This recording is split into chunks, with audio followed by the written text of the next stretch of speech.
All right, everybody, we're going to go ahead and get started. Again, good morning. My name is Will Fisher. I'm a lobbyist for Social Security Works and very appreciative that you've taken the time to join us this morning to go over the latest and greatest new polling from just released by Social Security Works and Data for Progress. You're going to be hearing from two just world-class experts this morning as they're going to go over the hard numbers and then what this means. So we're going to be hearing from Nancy Altman, the president of Social Security Works. We'll be hearing from Danielle, Deiseroth, the executive director for Data for Progress.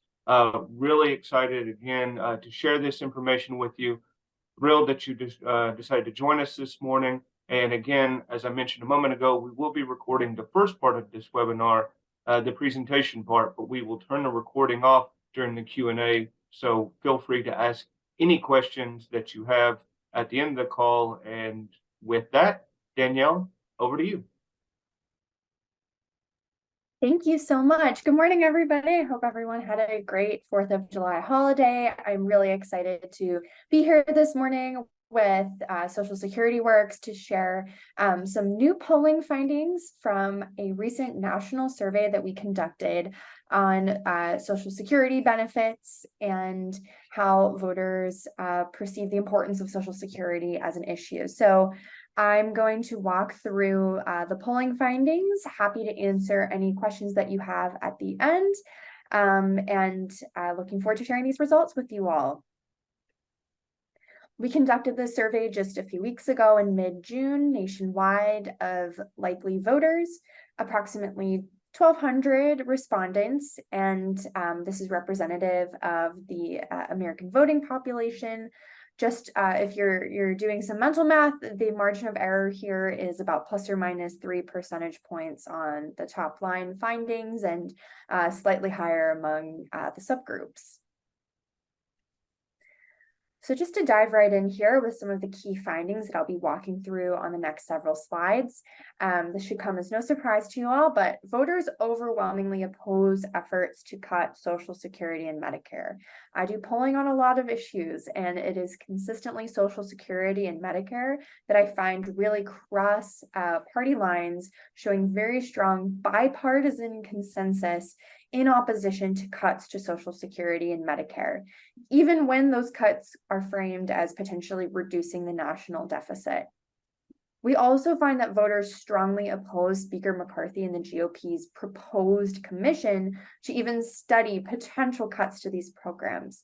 And voters do not want their members of Congress to join such a commission.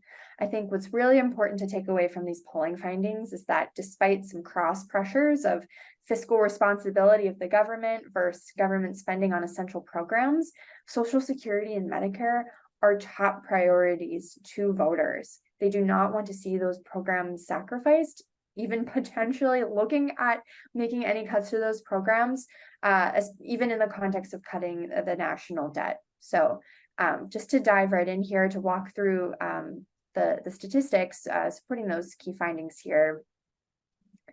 As you can see, over half of voters think the U.S. should increase Social Security benefits, while just over a third of voters think that the U.S. should keep Social Security benefits as they are. This is very consistent across party lines.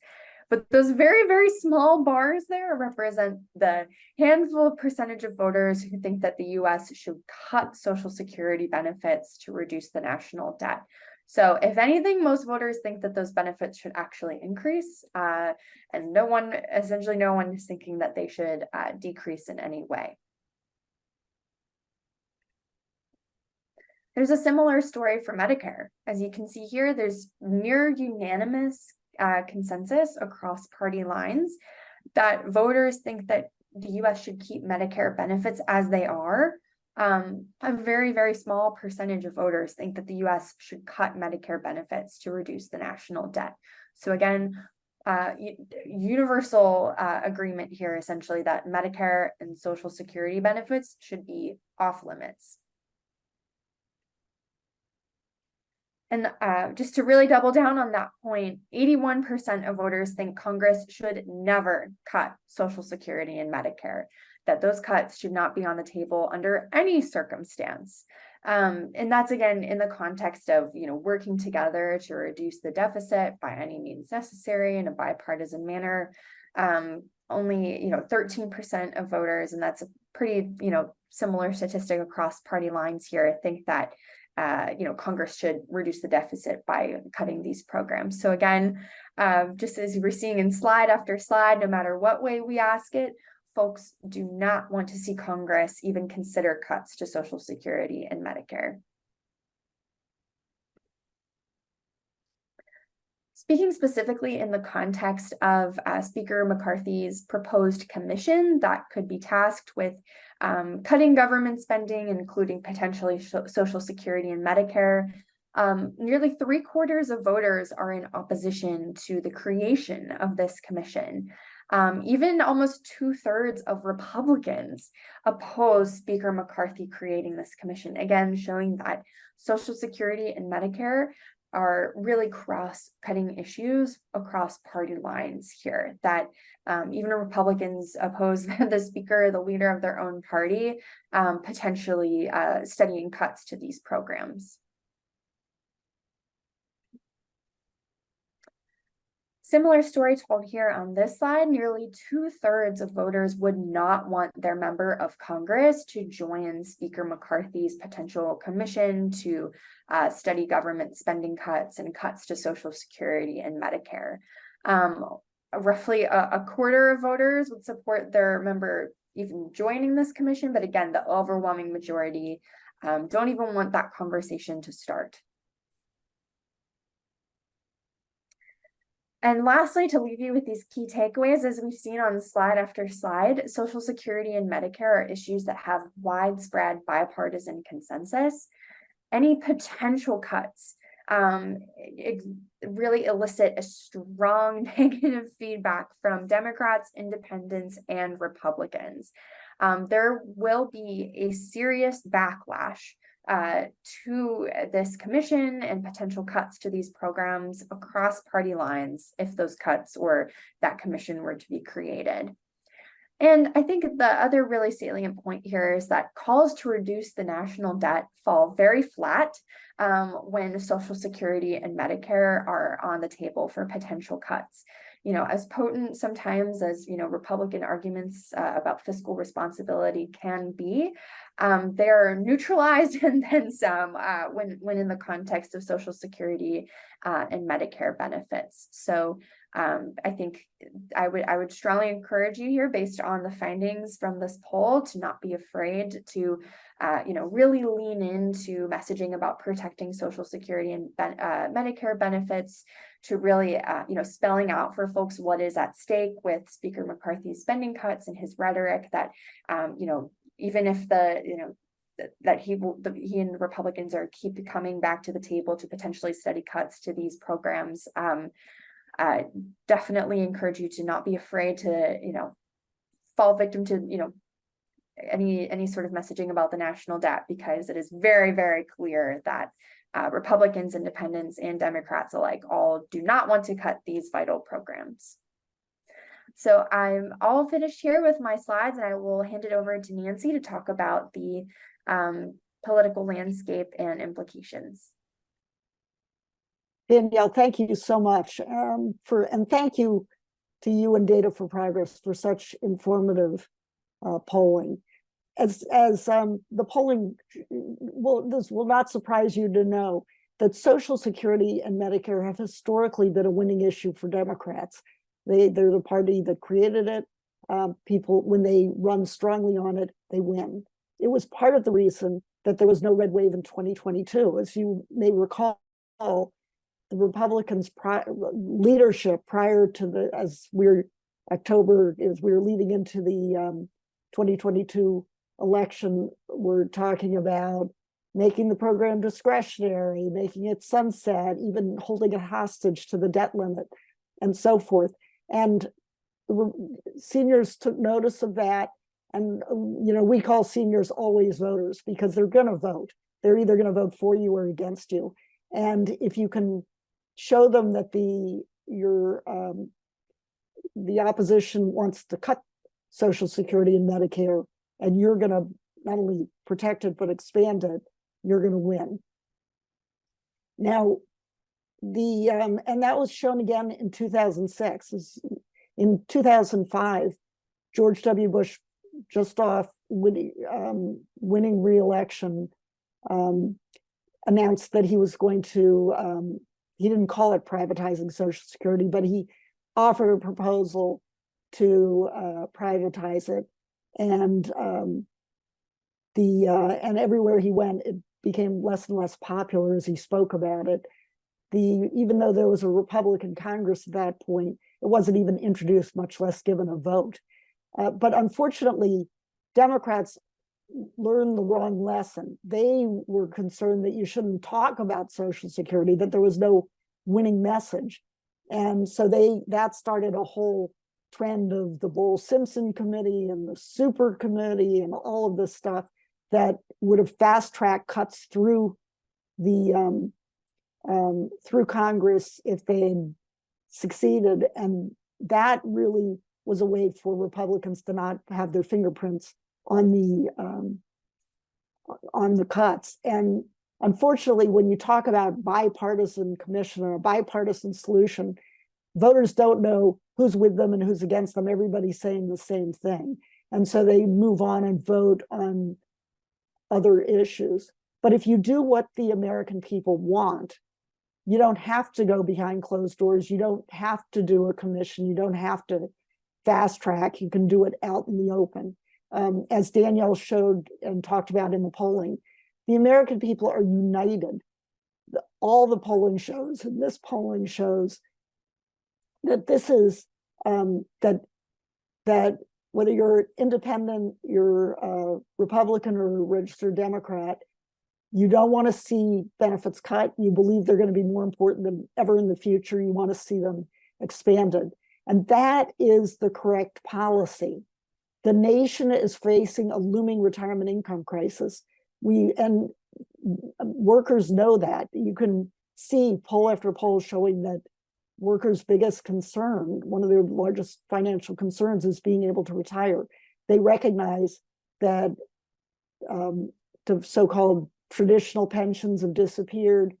401ks, if they even have them, are going to be inadequate, and that they're going to be dependent on Social Security, and Social Security's benefits are too low. Expanding Social Security is a solution. It's a solution to the looming retirement income crisis, especially if you have the wealthy pay more. And by wealthy, I mean millionaires and billionaires. There's plenty of money. We're talking about Social Security costs about 5% of GDP now. At the end of the 21st century, it'll be just 6% of GDP. The question of whether we expand Social Security or cut it is a question of values, not affordability. And the values are clear. But this is an issue, the expanding Social Security without cuts and requiring the very wealthiest millionaires and billionaires to pay is a winning issue. It's one that is truly bipartisan because bipartisan voters want it, but the Republican elites don't because their donors don't want it. This is a wedge issue for Democrats. Social Security is important to everyone, but it is most important to those who are older and those who live in rural areas, and those tend to be Republican voters. So Republican politicians are desperate to hide what they want to do. They want political cover, and Democrats it would be idiotic for Democrats to give in to them. The polling makes clear that the American people understand that a commission is nothing other than a charade to allow cuts to go through without political accountability. It's a voting issue. As again, Danielle's polling showed, voters are much less likely to vote for their own member if they support a commission. And as you know, most polling comes out and people hate Congress, but they love their own members. So to have them say they're not they would not vote for their own member is saying something. Now there's going to be pressure this fall to accede to Kevin McCarthy's demand for a bipartisan commission. And it's in the House and in the Senate, you've got Mitt Romney who's pushing for a commission as well. So there is pressure in the House and Senate. And to avoid a government shutdown, Democrats will be tempted to give this. They'll think of it as, they may think of it as they shouldn't, but it's possible they'll think of it as low-hanging fruit. That's something they can accede to avoid a government shutdown. But that would be a long-term mistake. If they stay firm and they make the distinction between the Democrats and Republicans so voters are clear, there is an excellent chance that Democrats will win back the Senate while retaining the House and the White House. But they must do more than simply oppose cuts. Donald Trump, most of the Republicans running for president are on the wrong side of this issue. They've talked about, again, privatizing it or having to cut it. Mike Pence, Chris Christie, they all have talked about it. The one who hasn't is the one who's leading in the polls. Donald Trump gets the politics, and he's already said he will run on no cuts. Now, his record is clear that he doesn't mean it. He proposed cuts in his budget before becoming a politician. He called it a Ponzi scheme and so on. But if he's the Republican nominee, it's really imperative for Democrats to distinguish themselves by running on not just not cutting Social Security, but expanding it. It's the right policy, and no Republican, even Trump, will push for that. It's extremely popular, as Danielle's polling showed. It's the way to win, and it's the way to get movement on the issue. If we have another commission, we've already had so many of them, and if we have just yet another commission, it's not going to go anywhere. We're just going to get no action, and we will get closer to the action forcing event of 2034 when there will have to be some Social Security reform. So the goal is, if Democrats run on expanding and they win on it, Republicans are going to have to think twice about opposing it or not coming up with any plan, which is the same as an automatic cut. The Republicans are trying to play offense. You could see in the Republican Study Committee and in other things, they talked about Biden's plan to cut Social Security by 25%, which is what happens if you do nothing.